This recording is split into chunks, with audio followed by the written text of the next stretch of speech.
সুপ্রিয় দর্শক, আসসালামু আলাইকুম। চরম একটি বিতর্কিত কর্মকাণ্ডের মধ্য দিয়ে দল গঠন করতে যাচ্ছে এই নাগরিক কমিটি এবং বৈষম্য বিরোধী ছাত্র আন্দোলন। তারা যে দলটি গঠন করছে সেটি তাদের যে নাগরিক কমিটি বা বৈষম্য বিরোধী ছাত্র আন্দোলনের নামে হবে না, নতুন নামে হবে। মানে এই দুটি সংগঠনের কোনোটি রাজনৈতিক দল হচ্ছে না, নতুন রাজনৈতিক নামে, নতুন নামে নতুন দল গঠন করছে। এই দলটি যে একটি কিংস পার্টি হিসেবে হচ্ছে, যারা সরকারের পৃষ্ঠপোষকতায় এই দলটি তৈরি হচ্ছে এবং আগামীতে ক্ষমতা যাওয়ার ক্ষেত্রে যতটুকু বা নির্বাচনের ক্ষেত্রে যতটুকু সুবিধা নেওয়া যায় সেই নেওয়ার চেষ্টা যে এই দলটি করবে বা করছে, এতে কোনো সন্দেহ নেই। এই ভিডিওতে সেটি বোঝানোর চেষ্টা করব, সেটি কিভাবে হচ্ছে সেটি বলার চেষ্টা করব। আপনারা দেখেন, ইতিমধ্যেই প্রায় খানেক কমিটি দিয়েছে এই নাগরিক কমিটি। তারা বলছে যে প্রথমে তারা জানুয়ারির মধ্যে দলটি আত্মপ্রকাশ করবে, এরকম একটি সম্ভাবনা তৈরি হয়েছে, মানে এরকম একটি সম্ভাবনার কথা বলেছিল। পরবর্তীতে বলছে আরো 1 মাস বেশি সময় লাগতে পারে, অর্থাৎ এখনো ফেব্রুয়ারির মধ্যে তাদের দলটি আসতে পারে বলে তারা জানাচ্ছে। কিন্তু দলের গঠনতন্ত্র কি তৈরি হয়েছে? না। দলের আইডিওলজি কি হবে, দলের দলের ফিলোসফি কি হবে, সেটা কোনো দিক নির্দেশনা তাদের দিক থেকে এখনো পাওয়া যায়নি। এই দলটি কি ডানপন্থী হবে নাকি বামপন্থী হবে, এটি কি ধর্মভিত্তিক হবে, এটার স্পিরিট কি হবে, সেটা কিন্তু তারা এখনো বলেনি। তো এই যে না বলা, এর মধ্য দিয়ে কিন্তু তারা দলের লোক নিচ্ছে। এই যে লোকগুলো নিচ্ছে, লোকগুলো কারা, মানে তারা কাদের লোককে তাদের দলে নিচ্ছে, এটা একদম একটি বড় প্রশ্ন। নাকি র্যান্ডমলি যাকে পাচ্ছে তাকে নিয়ে নিচ্ছে, যে আসতে চাচ্ছে তাকে নিয়ে নিচ্ছে? এটার একটা আঁচ পাওয়া যায় তারা কাকে নেওয়ার চেষ্টা করছে বা কিভাবে নিচ্ছে। তারা কি আওয়ামী লীগ, বিএনপি বা জামাত বা অমুক তমুক দলের নেতাকর্মীদেরকে কি যাচাই বাছাই করছে? না, একেবারেই না। তারা যাকে পাচ্ছে তাকে নিচ্ছে, কারণ আপনার তো দলের লোক লাগবে।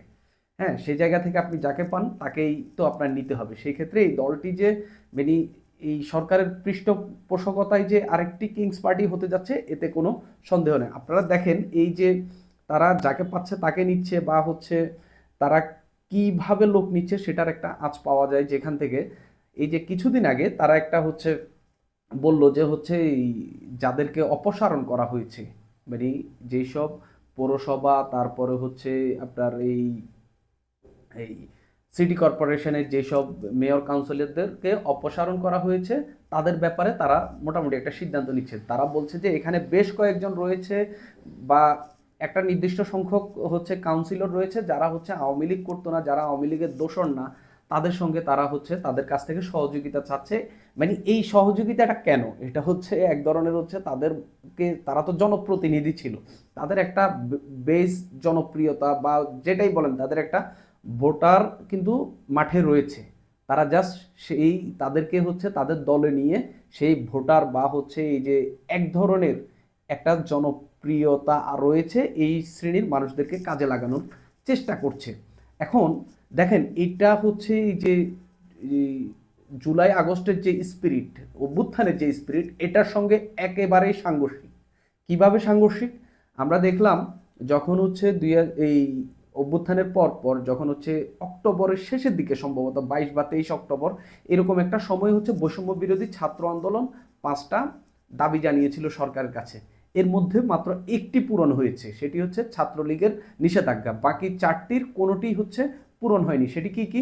রাষ্ট্রপতির অপসারণ, সংবিধানের পরিবর্তন, তারপরে এই যে 24-এর গণ অভ্যুত্থানের স্পিরিটের আলোকে এই নতুন বাংলাদেশ, তারপরে আরেকটি যেটা 2014, 18 এবং 24-এর নির্বাচনকে অবৈধ ঘোষণা। এখন যেই নির্বাচনকে আপনি অবৈধ ঘোষণা করছেন, মানে অবৈধ ঘোষণা করার দাবি জানাচ্ছেন নাগরিক কমিটি আর বৈষম্য বিরোধী ছাত্র আন্দোলন, দুইটা নাম হোক যাই হোক, এরা কিন্তু অভ্যুত্থানের পক্ষের শক্তি। এই দুইটাকে আসলে আলাদা করে দেখার কিছু নেই। এরা কিন্তু মানে ওই যতই আলাদা দেখা যাক, যতই যা কিছু হোক, এরা কিন্তু একই, মানে রসুনের মতো। ওই আলাদা আলাদা কষে থাকে, এটা মানে একটা জায়গায় তাদের নিউক্লিয়াস থাকে, এটা একই। তো সেরকম জায়গা থেকে যখন বৈষম্য বিরোধী ছাত্র আন্দোলন বলছে যে 14, 18, 24-এর নির্বাচন বাতিল করতে হবে, সেই জায়গা থেকে তারা এখন এই 14, 18 আর 24-এর বা বিশেষ করে 24-এর আগে যে হচ্ছে স্থানীয় সরকার নির্বাচন হয়েছে, এই নির্বাচনে যাদের মানে এই মেয়র কাউন্সিলর নির্বাচিত হয়েছে তাদেরকে তারা দলে টানতে চাইছে। তো আপনি কি একভাবে কি শেখ হাসিনা সরকারের এই আমলের যে নির্বাচন সেটাকে বৈধতা দেওয়ার চেষ্টা করছেন না? আপনি একদিকে বলছেন এই নির্বাচনগুলো অবৈধ, আরেকদিকে বলছেন যে এই লোকগুলো ভালো। তাহলে তো আওয়ামী লীগের এই প্রতীক নিয়ে যারা নির্বাচন করছে তাদের নিয়ে আপনাদের অসুবিধা কি? হ্যাঁ, আপনি বলছেন যে এই লোকগুলা ভোট পেয়ে নির্বাচিত হয়েছে, তাহলে আওয়ামী লীগের লোকগুলো কি ভোট পায়নি? তারাও তো ভোট পেয়ে নির্বাচন হয়েছে। এদেরকে নিয়ে যদি আপনার মানে এক ধরনের অবস্থান থাকে, তাহলে ওই নির্বাচনে জয় লাভ করা আরেক প্রার্থী বা আরেক এই জনপ্রতিনিধিকে নিয়েও আপনার অবস্থান একই থাকতে হবে। হয় আপনি সিদ্ধান্ত নিতে হবে যে নির্বাচনটা অবৈধ, এখানে যারা নির্বাচিত হয়েছে সবাই অবৈধ, আপনি তাদের কারো সঙ্গেই হচ্ছে এইভাবে বা হচ্ছে তাদেরকে দলে নেওয়ার কাজ চালাতে পারেন না। একই সঙ্গে আপনি হয় বলতে হবে যে হচ্ছে আসলে নির্বাচন হয়েছে, খারাপ হয়নি, মোটামুটি যেমন হওয়ার কিছু হয়তো কারচুপি হয়েছে কিন্তু মেনে নেওয়া যায়। দুইটার একটার মধ্যে আসতে হবে। আপনি কাউকে বেছে নেবেন, কাউকে ফেলে দিবেন, এটা হয় না। এখন দেখেন, এখন পর্যন্ত যেটা জানা গেছে যে হচ্ছে যে এই দলটির আইডিওলজি, ফিলোসফি কি, এটা নিয়ে বেশ কিছু রিপোর্ট হয়েছে, যেখান থেকে জানা যাচ্ছে যে তারা বলছে যে তারা একটা মধ্যমপন্থী রাজনৈতিক দল হবে, যেটা ডানপন্থীও না বামপন্থীও না, তারা ইসলামোফোবিক হবে না, উগ্র ধর্মবাদী হবে না, মানে এক ধরনের মধ্যমপন্থী পন্থার কথা বলছে। তো একই সঙ্গে তারা বলছে যে মানে যেটা খুবই হাস্যকর, যে গত 4 দশকে হচ্ছে আওয়ামী লীগ বিএনপির বাইরে কোনো রাজনৈতিক দল দাঁড়াতে পারেনি, তারা এর বাইরে মানে ভিন্ন আঙ্গিকে রাজনৈতিক দল নিয়ে আসার চেষ্টা করবে। তো আপনি কিভাবে কি ভিন্নতা এনেছেন এখানে, মানে কি ভিন্নতা আপনারা এনেছেন? এই যে এই যাদেরকে আপনারা অপসারণ করেছেন, যাদের বিরুদ্ধে হচ্ছে আপনারা বিপ্লব করেছেন, সেই তাদেরকে আবার দলে নেওয়াটাই হচ্ছে আপনাদের ভিন্ন আঙ্গিক। আপনাদের ফিলোসফিটা কি, মানে মূল ফিলোসফিটা কি, সেটা কি স্পষ্ট করেছেন? আপনাদের প্রধান নেতা কে হবেন সেটার কি কোনো বার্তা এখন পর্যন্ত দিতে পেরেছেন? যদি না দিতে পারেন, তাহলে আপনারা হচ্ছে কোন পন্থায়, কোন প্রক্রিয়ায় আপনারা দলে লোক টানছেন? যাদেরকে টানছেন তাদেরকে কি বলে টানছেন? তাদেরকে কি শুরুতেই বলে দিচ্ছেন যে হচ্ছে আমরা আগামীবার ক্ষমতায় যাচ্ছি, আমরা বিরোধী দল হচ্ছি, তোমরা আসো, আমাদের সঙ্গে থাকলে ক্ষমতার পাশাপাশি শক্তির পাশাপাশি থাকতে, কাছাকাছি থাকতে পারবা, এরকম এরকম বলে কি আপনারা হচ্ছে এই মানুষদেরকে দলে টানছেন? যার কোনো গঠনতন্ত্র নাই, যার কোনো নেতা নাই, যার কোনো আইডিওলজি বা ফিলোসফি বা হচ্ছে এই রাজনৈতিক দর্শন নাই, সেই দলে আপনি কিভাবে লোক টানছেন? আপনি আবার বলছেন আপনি বিএনপি আর আওয়ামী লীগের চেয়ে ভালো রাজনৈতিক দল হবেন। এটা একেবারেই অসম্ভব। মানে এগুলা মানে কিংস পার্টি কেন হচ্ছে বা কিংস পার্টি কেন হতে যাচ্ছে আপনি দেখেন। এই কাউন্সিলরদের বিষয় সিদ্ধান্ত বা এই কাউন্সিলরদের সঙ্গে বৈঠক বা তাদেরকে নিয়ে যে এরা এই নাগরিক কমিটি বা বৈষম্য বিরোধী ছাত্র আন্দোলন কথা বলছে বা তাদের কাছ থেকে সহযোগিতা চাচ্ছে, এটা সহযোগিতা না, এটা এক ধরনের হচ্ছে কি মানে তাদেরকে দলে টানা। কারণ তাদের তো ভোট আছে, তাদের তো কিছু না কিছু জনপ্রিয়তা রয়েছে, তো তাদেরকে তো তারা দলে নিতে চাইবে। তো এখন এটা কখন নিচ্ছে? যখন হচ্ছে এই স্থানীয় সরকার মন্ত্রণালয়ের উপদেষ্টা হয়ে এসেছেন আসিফ মাহমুদ সজীব ভুঁইয়া। এই এই মন্ত্রণালয়টির প্রথমে উপদেষ্টা ছিলেন যিনি মারা গেলেন, হাসান আরিফ। এই লোকটিকে শেষ বয়সে মোটামুটি একটা অপমানই করলো এই অন্তর্বর্তীকালীন সরকার। এত অভিজ্ঞ একজন লোক এবং হচ্ছে যিনি দীর্ঘদিন ধরে এই মানে মন্ত্রণালয়ের এইসব ফাংশনগুলো খুব ভালো করে বোঝেন, মোটামুটি তার সময় খুব একটা খারাপ করছিল এমনও বলা বলা যাচ্ছিল না।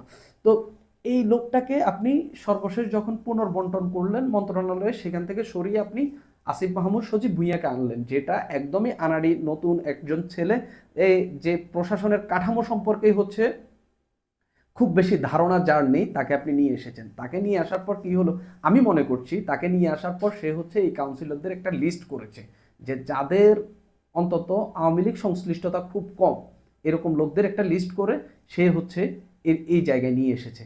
এবং আসিফ মাহমুদ সজীব ভুঁইয়া যখন হচ্ছে এই স্থানীয় সরকার মন্ত্রণালয়ে আসে, তখনই হচ্ছে বিতর্ক উঠেছিল যে তিনি হচ্ছে রাজনৈতিক দল গঠনের প্রক্রিয়াকে আরেকটু সহজ করার জন্য তিনি এই মন্ত্রণালয়ে এসেছেন। কারণ এই দেশের সব কিছু তো হচ্ছে স্থানীয় মানে সরকার মন্ত্রণালয়ের সঙ্গে যুক্ত। বিশেষ করে আগামী এই নির্বাচন, স্থানীয় সরকার নির্বাচন, পৌরসভা, উপজেলা, ইউনিয়ন সব কিছু তো স্থানীয় সরকারের আন্ডারে, তাই এখানে অনেক বেশি প্রভাব বিস্তার করা যায়।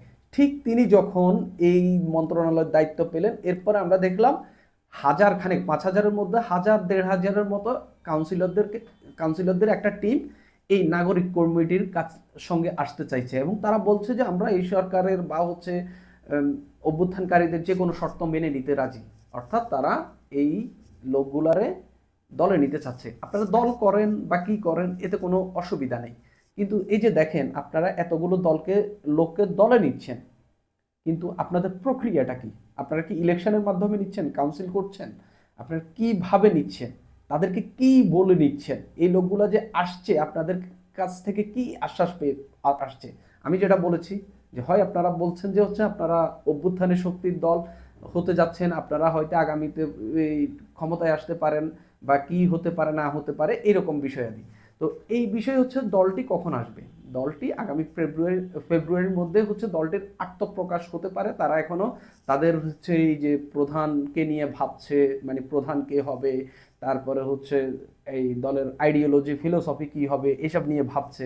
তো এইসব ভাবনার জায়গায় থাকতে পারে, কিন্তু তার আগে কমিটিগুলা করা এটা এক ধরনের মানে গণতন্ত্রহীনতা। মানে দলের মধ্যে যদি গণতন্ত্রহীনতা থাকে, আপনি দেশকে গণতন্ত্রের দিকে নিতে পারবেন না। কারণ আওয়ামী লীগের মধ্যেও আমরা একই জিনিস দেখেছি, তারা দীর্ঘদিন হচ্ছে তাদের দলের মধ্যে গণতন্ত্রের চর্চা করেনি, ঠিক একই জিনিস তারা হচ্ছে দেশ পরিচালনার ক্ষেত্রেও করেনি। এই যে এই দলটি আসছে, এটাকে যখন হচ্ছে এখানকার যে এখন নাগরিক কমিটির যারা রয়েছেন এর মধ্যে কয়েকজনকে যখন জিজ্ঞাসা করেছিল আপনাদের লক্ষ্য কি ক্ষমতায় যাওয়া, বা আপনারা কি আগামী নির্বাচনে অংশ নেবেন, তো তারা বলছে যে হচ্ছে আগামী নির্বাচনে তারা অংশ নেবে। তো এখন কাউকে যদি জিজ্ঞাসা করেন যে আপনার লক্ষ্য কি ক্ষমতায় যাওয়া কিনা, সে তো নিশ্চিতভাবে বলবে এই হচ্ছে না।